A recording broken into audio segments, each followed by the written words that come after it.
এখন থেকে আপনার প্রিয় সিরিয়ালগুলো ফ্রিতে দেখুন এক্সক্লুসিভলি শুধুমাত্র সান নেক্সটে। এখনই অ্যাপ ডাউনলোড করুন। ডালি, তুই বলেছিলি ঠিকই, কিন্তু কাকিমণির অবস্থাটা সামনে থেকে দেখে খুব খারাপই লাগলো রে। আমাকে চিনতেই পারলো না, ভাবিকেও না ফর দ্যাট ম্যাটার। তুমি চিন্তা করো না ঝুম দিদি, সব ঠিক হয়ে যাবে। মামুনির সব কথা মনে পড়ে যাবে। আমি নিজের হাতে মামুনিকে সুস্থ করে তুলবো। সে তো পরের ব্যাপার, কিন্তু আমি একটা জিনিস ভাবছি, ওই বাড়িতে থাকাকালীন তো কাকিমণি সুস্থই ছিল, এই বাড়িতে আসার পর কি কিছু হয়েছে জানিস কিছু? দেখো ডালিমা, ডালিমা, আরে ডালিমা তুমি এখানে? বাহ, আমি তো খুব ভালো সময় চলে এসেছি, একেবারে সাজানোর সময়। বৌমা, বৌমা, এই তো। আচ্ছা শোনো না, বলছি যে আমার সই, মানে তোমার মা ছোট বউর জন্য যে গয়নার বাক্সটা রেখে দিয়েছিল না, সেটা একবার বার করো।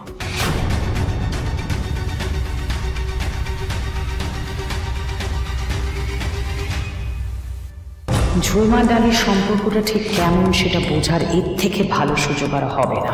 একসাথে বাড়ির বড় বউয়ের গয়নাটাও দিয়ে দেখি ঝুমের কোনটা পছন্দ হয়।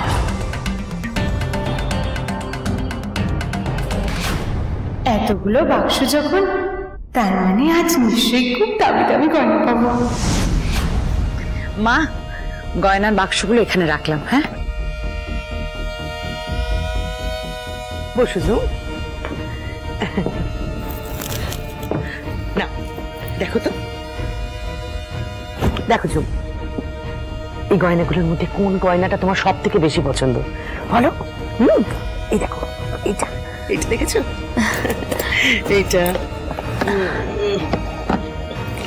নাও নাও। আমি হেল্প করবো? হ্যাঁ,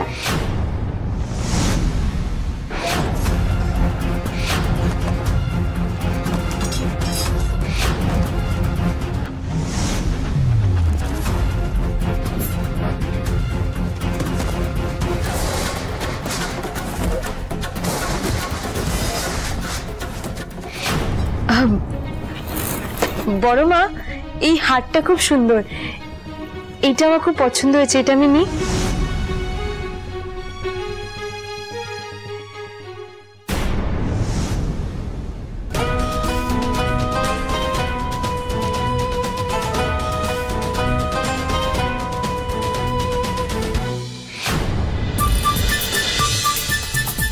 সুন্দর সাজানো হচ্ছে। হ্যাঁ, কি সুন্দর সাজানো, মঞ্জুরি কি ভাইয়া? হ্যাঁ, তোমার কেমন লাগছে? সাজানো ভালো হচ্ছে? হ্যাঁ, ভালো সাজানো হচ্ছে। বলছি কি, তোরা তো অনেকক্ষণ ধরে সাজা গোজানো চালাচ্ছিস, আর কতক্ষণ ধরে এখানে বসে থাকি? একটা মানুষ মুখে হয়তো বলছে না, তার মনের অবস্থাটা বুঝবি না? বুঝবি না যে তার মনের ভিতরটা ছটফট ছটফট ছটফট ছটফট করছে, হাসছে, কিন্তু মনে মনে অন্য কথা বলছে। মনে মনে বলছে তোরা কতক্ষণে এখান থেকে কাজ ফাজ কমপ্লিট করে এখান থেকে বিদেয় যাবি। কি ঠিক বলি? হ্যাঁ জামাই বাবু, কি কি কি বলো না।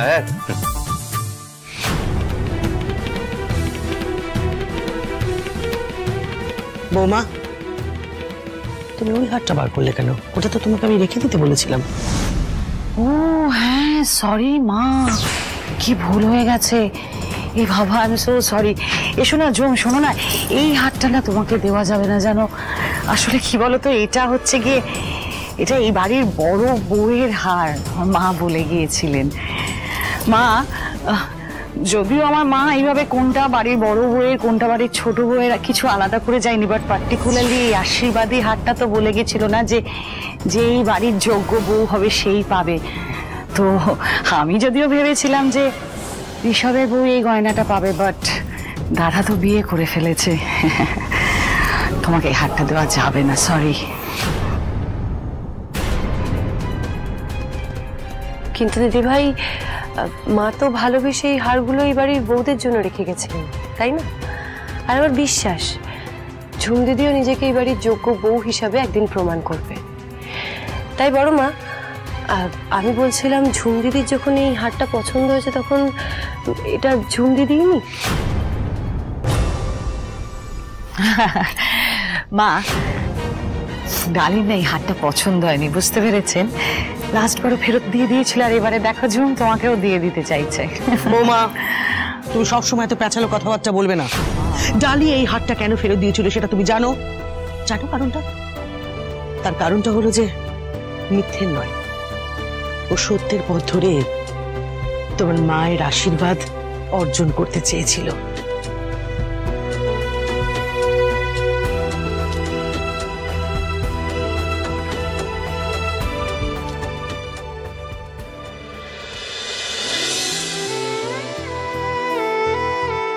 বড় মা, বিয়ের পর আপনি হার আমার হাতে তুলে দিয়েছিলেন, কিন্তু এই হারটা আমার চাই না। আপনাদের ভালোবাসা, আশীর্বাদ এগুলোই আমার কাছে যথেষ্ট। আর তাছাড়া আমি তো নামেই বাড়ির বড় বউ। রক্তিমবাবুর সাথে আমার সম্পর্কের কোনো ভিত নেই, এটা আপনারা সবাই জানেন। তাই এটা আপনি নিজের কাছে রাখুন। যদি কেউ কোনোদিনও এই দেববর্মন বাড়ির যোগ্য বড় বউ হতে পারে, এটা সেদিন তাকেই দেবেন। ডালি, এই বাড়িতে আসাটা তোমার নিছকে দুর্ঘটনা নয়, ঈশ্বর অনেক দিন আগে থেকেই ঠিক করে রেখেছিলেন। তাই যে গয়না তুমি আমাকে ফেরত দিয়ে দিলে, একদিন তোমার দায়িত্ব তুমি যেদিন সব পালন করবে, তোমার পরীক্ষায় যেদিন তুমি উত্তীর্ণ হবে, সেদিন কিন্তু এই গয়নাটা আমি তোমাকে নিজে হাতে পরিয়ে দেব, আর তুমি সেদিনকে আমাকে না করতে পারবে না। আমি সেদিনকে ডালিকে যে কথাগুলো বলেছিলাম, আজও সে কথাটাই বলবো, আর নিয়ম সবার জন্য এক। তাই ঝুম, ওই হারটা পেতে গেলে তোমার যোগ্যতা দেখিয়ে অর্জন করতে হবে, তার আগে নয়। নিশ্চয়ই। আগে আমি নিজেকে এই বাড়ির যোগ্য বউ হিসেবে প্রমাণ করব, তারপর না হয় শাশুড়িমায়ের দেওয়া এই আশীর্বাদী গয়নাটা নেব। বাবা বাবা, খুব ভালো বলেছ। দাঁড়াও দাঁড়াও, তুমি খোলো দেখি, এর ভেতরে যে হারটা আছে এটা তোমার। একটা কথা বলি, আসলে আমাদের দুই বোনের মধ্যে কোনোটাই আমার তোমার নয়, কোনোদিনই ছিল না, ভবিষ্যতেও থাকবে না। যা আমার তা ডালির, আবার যা ডালির সেটা আমারও, তাই না ডালি? বাহ, থ্যাংক ইউ। দেখি, আমি তোমায় পরিয়ে দিচ্ছি। খুব সুন্দর লাগছে। চলো, তুমি রেডি? হ্যাঁ, এদিকে এসো। বলছি দিদি ভাই, তাহলে আমি ঝুম দিদিকে ঋষভের ঘরে নিয়ে গেলাম।